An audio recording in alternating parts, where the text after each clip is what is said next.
नमस्कार, राजस्थान मौसम समाचार में आपका स्वागत है। आज है 15 अप्रैल सोमवार और आइए जानते हैं आगामी 24 घंटे से लेकर 1 सप्ताह के दौरान राजस्थान के क्षेत्र में किस प्रकार का रहेगा मौसम, किन जिलों में बारिश, अंधड़ और ओलावृष्टि होने की संभावनाएं बन रही हैं। इसके साथ ही बताएंगे आपके जिले के बारे में भी सही और सटीक जानकारी। तो आप सभी किसान मित्रों से निवेदन रहेगा, वीडियो को अंत तक देखिएगा, वीडियो को लाइक और चैनल को सब्सक्राइब जरूर कर दीजिएगा। यहाँ पर जो भी जानकारी दी जाती है एकदम सही और सटीक रहती है। मौजूदा पश्चिमी विक्षोभ के कारण बीते 24 घंटों के दौरान भी राजस्थान के कई सारे जिलों में खंड बारिश के रूप में बारिश की गतिविधियां देखने को मिली। विशेष तौर पे उदयपुर, राजसमंद, चित्तौड़गढ़ और उदयपुर बांसवाड़ा संभाग के क्षेत्र, वही कोटा और कुछ भरतपुर संभाग के क्षेत्रों के ऊपर भी बीते 24 घंटों के दौरान खंड बारिश के रूप में बारिश की गतिविधियां देखने को मिली। आगामी 24 घंटों के दौरान फिर से दक्षिण और दक्षिण पूर्वी राजस्थान, उत्तर पूर्वी राजस्थान के ऊपर बारिश की गतिविधियां होने की संभावनाएं हैं।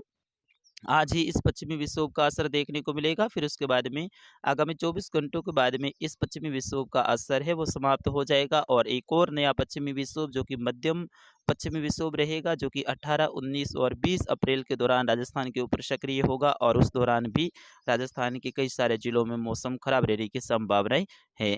फिलहाल बात करें अगले 24 घंटों की, तो अगले 24 घंटों के दौरान दक्षिण दक्षिण पूर्वी राजस्थान के ऊपर बादलवाई देखने को मिलेगी।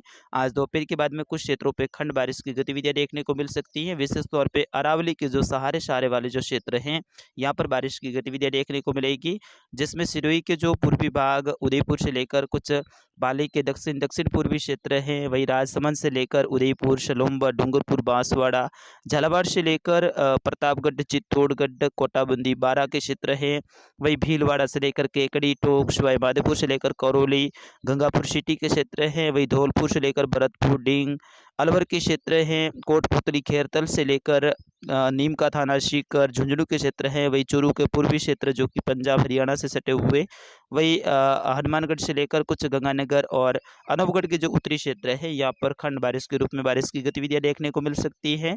वही पश्चिमी राजस्थान में जैसे जैसे अब दोपहर का समय होगा तो दोपहर के बाद में तेज गति से दक्षिण दक्षिण पश्चिमी हवाएं चलने की संभावनाएं हैं, जिसमें जैसलमेर से लेकर फलौदी, बीकानेर, नागौर के क्षेत्र हैं, जोधपुर से लेकर बाड़मेर, बालोतरा के जो क्षेत्र हैं, यहाँ पर हवा की गति है वो 35 से 40 किलोमीटर के आसपास में भी रह सकती हैं।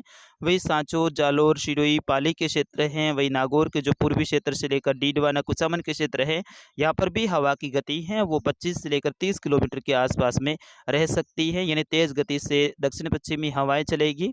और शाम के समय यहाँ पर कुछ घने बादलों की आवाजाही या फिर मौसम बनने जैसी गतिविधियां देखने को मिल सकती हैं। वही पश्चिमी राजस्थान के जोधपुर संभाग, वही पाली संभाग के क्षेत्रों पे अपेक्षाकृत अगले 24 घंटों के दौरान बारिश की गतिविधियां बिल्कुल कम रहेगी। सीमित दायरों में चुटपुट बूंदाबांदी हो सकती है। ज्यादातर क्षेत्र पे मौसम शुष्क रहने की संभावनाएं हैं। आज विशेष तौर पर बारिश की गतिविधियां उदयपुर, बांसवाड़ा, कोटा, जयपुर, भरतपुर और कुछ बीकानेर संभाग, सीकर संभाग के कुछ उत्तर पूर्वी क्षेत्र है, यहाँ पर देखने को मिल सकती हैं। ज्यादातर क्षेत्रों पे मौसम शुष्क रहने की संभावनाएं रहेगी। 18 से लेकर 19 और 20 अप्रैल के दौरान जो पश्चिमी विक्षोभ आएगा उसके कारण से भी राजस्थान के ऊपर बारिश की गतिविधियां देखने को मिलेगी। बाड़मेर के उत्तरी भाग से लेकर जैसलमेर, फलौदी, जोधपुर, बीकानेर, अनूपगढ़, गंगानगर, हनुमानगढ़, चूरू, सीकर, झुंझुनू, नागौर के क्षेत्र हैं, यहाँ पर फिर से मौसम खराब रहने की संभावनाएं हैं। वही जालोर, बाड़मेर, सांचौर, बालोतरा, पाली, सिरोही, उदयपुर संभाग के क्षेत्र, पाली संभाग, कोटा संभाग के क्षेत्र हैं, यहाँ पर भी बादलों की घनी आवाजाही उस दौरान देखने को मिलेगी। फिर उसके बाद में 23, 24 और 25 अप्रैल के दौरान एक और कमजोर पश्चिमी विक्षोभ आने की संभावनाएं हैं। उसके बारे में भी आगामी मौसम बुलेटिन में आपको सटीकता के साथ में जानकारी दी जाएगी। तो पश्चिमी राजस्थान में मुख्यतः मौसम शुष्क रहने की संभावनाएं हैं। अगले 24 घंटों के दौरान ज्यादातर क्षेत्रों पर तेज गति से हवाएं चलने की संभावनाएं हैं, जबकि दक्षिण दक्षिण पूर्वी राजस्थान के ऊपर कुछ क्षेत्रों पे खंड बारिश की गतिविधियां दोपहर तक हो सकती हैं, शाम तक हो सकती है। शाम के बाद में इस मौजूदा पश्चिमी विक्षोभ का असर है वो समाप्त होने की संभावनाएं हैं। तो फिलहाल के लिए इस अपडेट में इतना ही, मिलते हैं अगले अपडेट में, तब तक के लिए मुझे आज्ञा दीजिए। नमस्कार, जय हिंद, वंदे मातरम।